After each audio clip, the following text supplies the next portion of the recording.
ngasi telaba mikub asida akoina yengminagadaba neinaminagadaba bisoy topic adudi self-deceiving faith. In English asumani self-deceiving faith. What is self-deceiving faith? Manipuri da haiba taragadi isa ithanda minamba thajaba haiba suyai natragana masa na masabu minamba thajaba thamba masa mathanta minamba thajaba haiba suyai masimunna khanradi topic ase artha leite haina khanna mi su leiramani maramdi karam haina isa na isabu minamgadage karam haina isa ithanta minamba thajaba thambadage haina khanba taragadi meaning leite haina topic ase loramba yai adubu masi mi mayamna nungtigi punsida tawduna talakpa daily practices amani haibise khangadabani tawbatabu masigi self-deceiving faith ase karamna lenba misi karam haina hingba mi oisina karamna thabak subasing tawbasing matau karamna business tawbasing karamba wakhalon chinbasing wakhalon leibasing na tawbra haibamaki ekoi khangjade adubu topic ase mayek sengna meaning leinanaba amadi gyan tananabagidamagta amadi karamba miyoisingna sigi self-deceiving faith ase practice tawbra haibasi khangnanaba ai example ama pige self-deceiving faith kangbu kharalai mioi kharalai makoi kangbu aduna hai karino makoi na haibu afaba thabak tawradi sarga changdani haina khali hai makoi kangbu adune masida ina self-deceiving faith haina haibase afaba thabak tawo adu oiragadi sarga changdani adubu makoi kangbuna afaba thabak haibudu karino haina yengba taragadi makoina haibase reading Bible always nungtida Bible power munna Bible power toina Bible power attending church toina kaw regularly kaw 10 times fajana piyo aduga leita lairabasing tol tarabasing bu mateng pangbiu adu oiragadi nang ihak sarga changdani haibasini koi pautas adugumba pautak wakhalon leba pising adubu self-deceiving faith haina ina masida haibasini atopa amana Christian khuding magse sira kana sarga oina chatkani haina he khalli mado chumdaba wakham amani adusu adugumbagi wakhalon asu adusu self-deceiving faith amani haibisi kawumsi yes reading Bible praying fasting prayer attending church 10 tithes helping poor people and so on masi mayam ase isorna pamba thabak amadi isor apaningbadi oibani apambasu oibani adubu larak chibadi sarga leibak yaunabagi thabak lambidi nate haibase ekoi loinamak kawoigadani maram aduna asugubagi wakhalon asibu self-deceiving faith haina aina mingthonjari aduna ngasi kona yenggadauba topic ase self-deceiving faith aduna masigi self-deceiving faith asi kadaidagi horai self-deceiving faith asi atay kadadagi so horak panate Satan dagi aduga masi wrong teaching dagi horak pani either pastor, reverend or evangelist makoi wrong teaching dagi horak pani apaba thabak to sarga lebak channabagi haina takpi tambi badagi horak pani habisbon uwa pangi maramaduna Satan na apaba thabak to adu warguni sarga lebak changani haibo wakhalon adu adom gi wakhalda confidence leina khanhan bani isordagi natte haibase ekoi kawganu no na popakarino haiba phaw khandadana just because of Christian amagi imung na poklakpa amadi mama mapa Christian oibagi masu Christian ama ona kauto jaraga sarga chatkani just for Christian title sarga chatkani haina batanta ajaba tamba sing adubuni basida self deceiving faith ina haibase Matthew chapter 7 verse 21 to 23 21 in English the path charake not everyone who says to me Lord Lord will enter the kingdom of heaven but only the one who does the will of my Father who is in heaven Ingonda Prabhu haina kouhiba haiba mi kuding magtu sarga leibak changada banate adubu sarga da leibak ipagi aningba toba mi singkhatang na changani haibasi akoi no uwa phangi KJV da sumaina lei but he had do it the will of my Father which is in heaven sing na koi na upangi mi oi kaya na sigi verse se thosade atubu yam na maru oiba amani haibise koi khanggadabni maramdi masimunna khangbada adongi thawai sarga changbagi chance yam wangna lei adubu hek thausadraba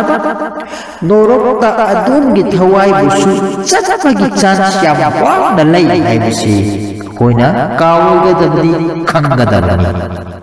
adu oiba targadi masida koina khanggadabase masida sarga leibak chu chat loigadaba adubu thawai yauna prabhu haibisi kana oiba targadi karamba mising oiba tare Hindu sing oigadra thajate Hindu sing na Prabhu koroi Jishu koroi Buddhi sing oigadra Sikhism sing oigadra Jainism sing oigadra makoi kangus na oigadra no nate atai kana sunate Christian sing na oigani Jisu itu mesing magi wapau dan sandopa sing Jisu giminda angak mathabak kaya to wasing na oigani madudi Matthew chapter 7 verse 22 da koi mayek sing ugo pangi ai pathau charake on that day Jesus nahai on that day many will say to me Lord Lord did we not prophesy in your name and cast out demons in your name many mighty works in your name Prabhu Jesus iminda prophesies toba demon sing hawa tanthopang namba angak pa kaya toba angak pa kaya pangthokpa adubu last ta Jesus na kamay na kumbi verse 23 ko ni matamda I never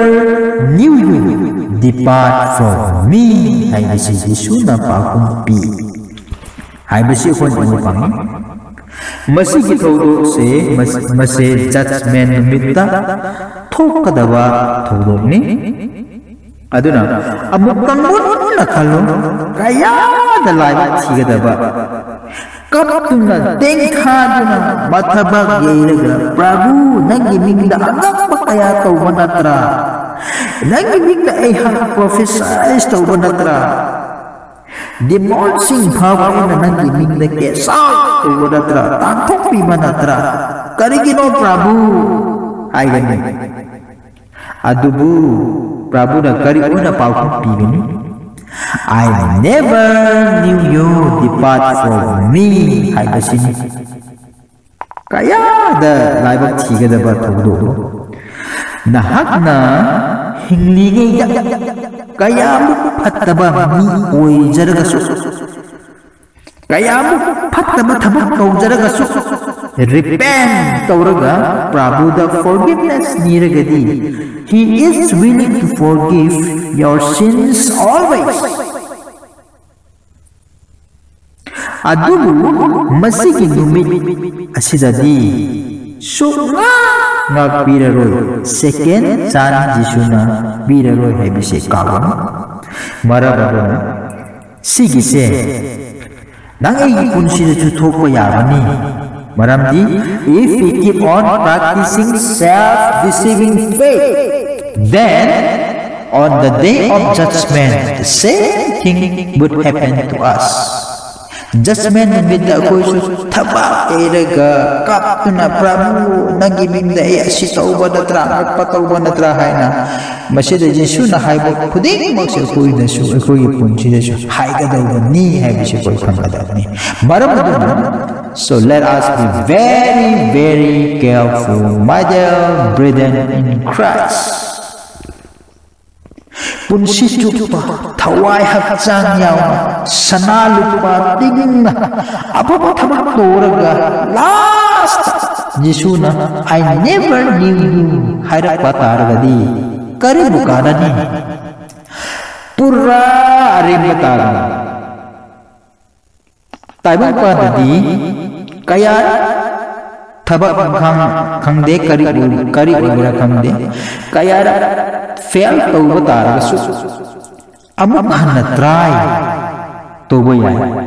adugu masigi waye nimitadi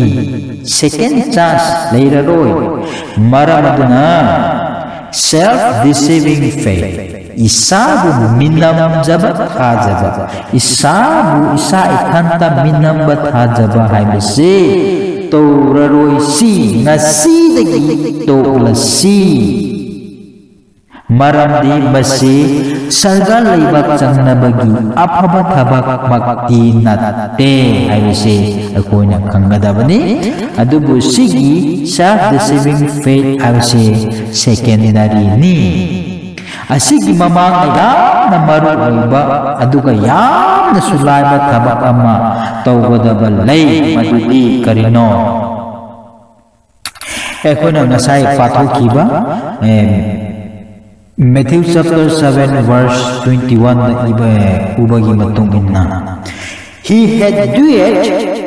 the will of my Father which is in heaven.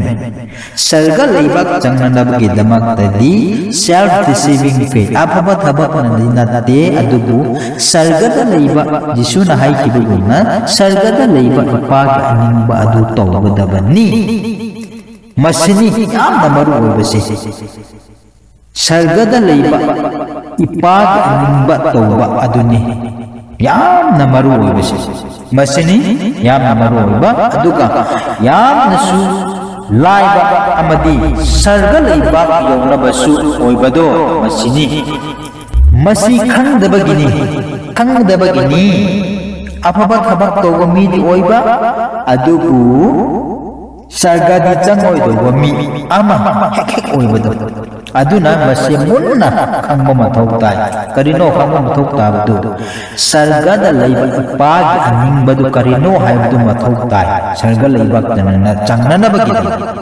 aduna Jisuna masida ipag aningba haibase kari oiba tare ipag aningba ipag apabadi mayam lay Bible asu dama iraga lay adubu ipagi aninba ipagi ipamba mayam adugi marakta yamna maru olba sarga layba kana aikoi bu sungsoi soidana pubiba yaba point amakak lay madu ai hajarake madudi karino. The answer is peace with God. Isorga santi layba haibasi is sargada layba ipagi anamba amadi. The first priority that we must do to get into heaven haibasi koina kawagadabni peace with God asini koina tawadabsi isorga santi layba haibasini karigino maramdi edendagi changkhiba paptuna maram olaga mi oiba khudingmakse isorgi yeknaba orakhi ei shortcut ay harake aduna isorgi yeknaba mi amadi sarga leibak changbada matik chade aduna sarga leibak changnabagi damakta tangai padana tawgadaba thabakti peace with God asini peace with God asini afaba thabak tawgaduna natte aduna matau karama isorga santi leigadage haiba taragadi how can we have a peace with God madudi magi yeknaba ama oina ekoina isora Prabhu aise haki yeknaba mi oiram pap na maram oiran na haki yeknaba oikre Lord, I am a sinner, forgive my sin. Prabhu ay lale ay papini Prabhu ay ki ayo aranapini kopiyu haina repent to raga Prabhu nandi ay kanbibu mapuni haina mabu lausin jabase tangai padana tawgadaba thabak aduni masinatana sarga laibak changbagi lambi pambay kari sulaite amadi sargada laibak ipagi aningba tawbagi lambi asini atay atopa pambay laite haibasi kawargadabani peace with God is the first priority ni adugi mathakta adugi tungda good works is the secondary ni masina good work asina tunggadabani aduna ni Jisuna Matthew 7 verse 21 to 23 da haibase maruai na 21 da haibase ingonda Prabhu haiba mi khudingmak sarga changgadab natte adupu ipagi sargada laiba ipagi aningba toba mi khaktang na changgani aduna maram oiraga Jisuna sumaina haibani afaba thabak toba singna changgani haideko ipagi aningba toba singna toba sing khaktang na changgani haibani aduna ay repeat tawjage sargada layba ipagi aningbadu karino ipagi aningbadi Bible da mayam iragalay adubu sarga layba soy da na yauhanba ipagi aningba apamba laybadudi peace with God asini karam na peace with God laygadage Isol kamaina koibu santi laygadage habataragadi it is through repentance and accept Christ as our personal savior. So afaba thabak tawbana natte afaba thabak kimapana sarga satkadaba oiradi Jisuna magi mingda prophecy tauba cast out demons tauba doing mighty work my sister makoi kangbu singse I never knew you aina khumgadra khumlamoy Maram aduna Matthew 7:22-23 da akoina mayek sengna ubase sarga laibaki self deceiving faith good works imapana natte sarga laibak chatkadaba natte haibase mayek sengna takpi haibase akoina uba phangi aronbada ina haibadi ngasi Christian ni title puriba ikoi gi maraktasu self deceiving faith apaba thabak ki mapana sarga expect tawba sarga changkani haiba mioi kaya kaya lehi haibasi 100% achumbani adubu masi tungda kapningai oi yamna ningamdangai oi thajaba aman haibasi khangna self deceiving faith apaba thabak ki mapana sarga changkani haiba ase thadawasi masi achumba natte apaba thabak ki mapana sarga changba yaba oiradi atai atopa religion Hindu kang Muslim kang Buddhist kang moisu apaba thabak tawa mioi kaya leirina makoisu sarga chakpa taraba no never sargadi through only Jesus or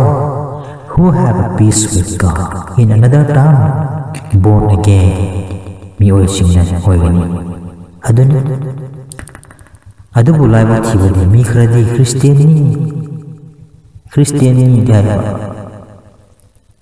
taibang pagi mioi singga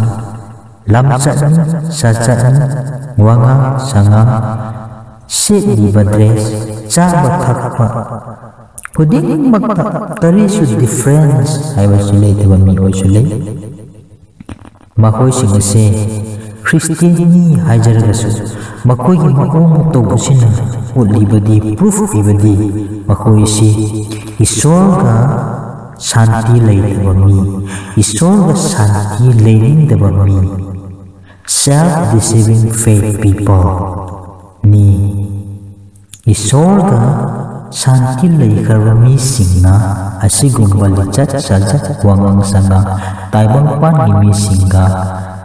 manade taibang pan ki mi singdagi makosi tongan le habisi akoi khanggadaba aduna ngasi akoi isa check dominasi let us examine ourselves isa na khanthar haksi thawai hakchangna kari pibom da leibage haibese munna khanle harga kalgumba self deceiving faith asi practice tongam taragadi ho masinale haibese khangna ngasidagi hona achumbada chatsi achumbada tawsi sargada leba ipagi aning madu khangayar thabak tawsi haibasi aroiba oina ena hajaning madani taaba khudingmak ki mathakta isona lungnai daga bol adu piba oisanu amen